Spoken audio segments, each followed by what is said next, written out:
Halo anak-anak semua, hari ini kita akan belajar tema 3, subtema 2, pembelajaran keempat. Sudah siap untuk belajar hari ini? Kalau sudah siap, yuk kita mulai belajarnya. Perhatikan gambar yang ada di hadapan kalian. Gambar apakah ini? Ya, gambar ini kemarin sudah kalian lihat. Ini adalah gambar suasana di pasar.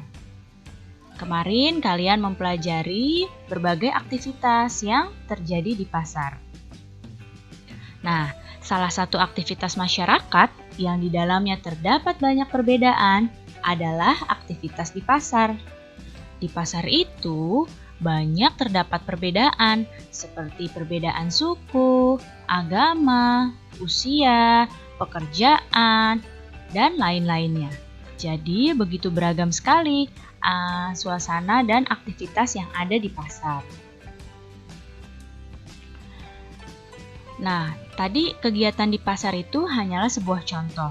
Di Indonesia itu memiliki banyak sekali ya perbedaan budaya, suku, agama, adat istiadat di dalam masyarakat. Tetapi masyarakat Indonesia ini tetap bersatu meskipun banyak perbedaan di dalamnya.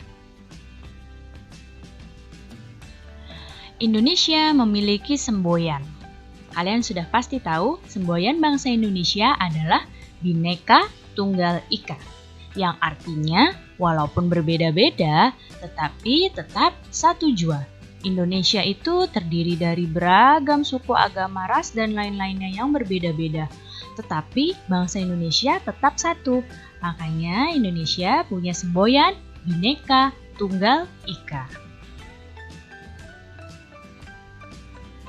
Kita itu harus saling menghormati dan menghargai keragaman yang ada di masyarakat.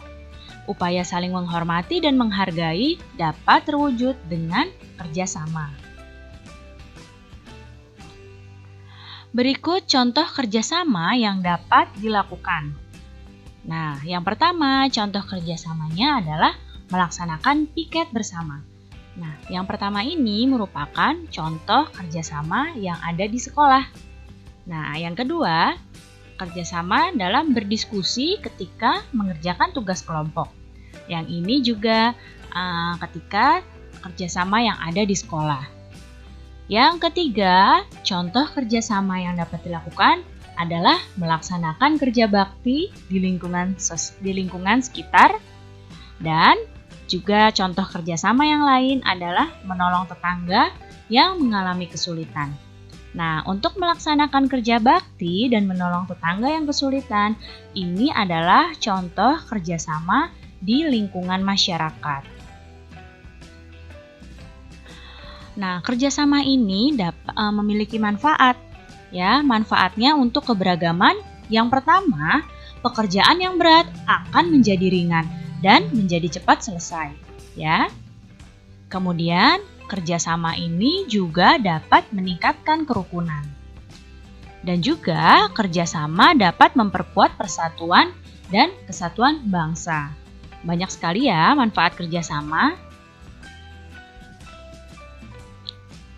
Sekarang perhatikan gambar berikut ini. Nah, di sini ada dua buah gambar. Gambar yang pertama ada gambar anak yang sedang memainkan gamelan. Kemudian gambar yang satunya yang ibu tunjuk dengan panah, ini gambar anak-anak yang sedang belajar menari. Siapa di sini yang bisa memainkan gamelan? Atau siapakah di sini yang bisa menampilkan tarian tradisional? Wah, kalau kalian bisa, kalian hebat. Kedua gambar ini yang ada di hadapan kalian bercerita tentang upaya manusia dalam pembangunan sosial budaya. Kebudayaan merupakan kekayaan bangsa kita dan hal itu harus dijaga. Dalam hubungannya dengan interaksi sosial, kebudayaan mengatur agar manusia dapat mengerti satu sama lain. Kebudayaan mendorong manusia untuk bertindak dan berperilaku demi kebaikan bersama, sehingga tercipta kehidupan masyarakat yang harmonis. Berikut contoh aktivitas yang mencerminkan budaya. Yang pertama, contoh aktivitas yang mencerminkan melestarikan budaya, yaitu mengajarkan budaya pada generasi muda. Kemudian yang kedua, belajar membatik, contoh aktivitas selanjutnya. Ya, selanjutnya contoh aktivitasnya adalah membudayakan semangat gotong royong. Wah, semangat gotong royong ini harus selalu dijaga, karena ini ciri bangsa Indonesia.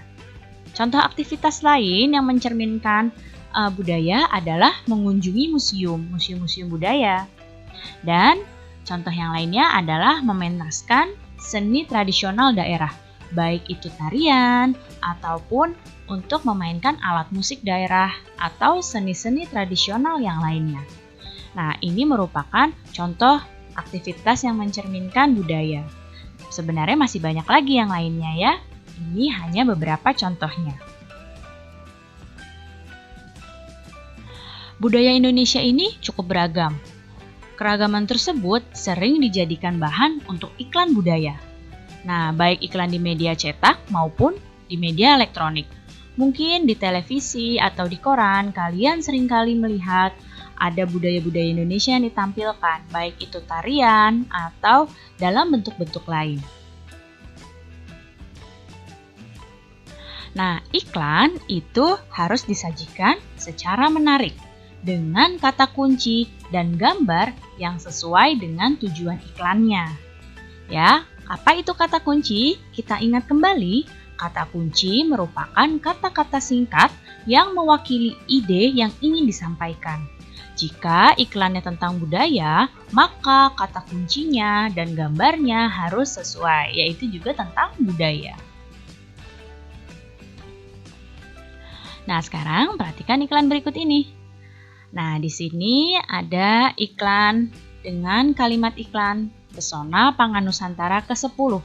Ada gambar-gambar makanan Indonesia. Nah, kalimat iklannya di samping adalah Pesona Pangan Nusantara ke-10. Apa kata kuncinya iklan dari iklan ini? Ya, kata kuncinya adalah Pangan Nusantara. Ingat, iklan harus dibuat semenarik mungkin agar menarik yang membacanya, ya. Baik anak-anak, cukup sekian ya penjelasan Ibu kali ini. Mudah-mudahan kalian dapat paham dan mengerti. Terima kasih anak-anak semua. Sampai jumpa lagi.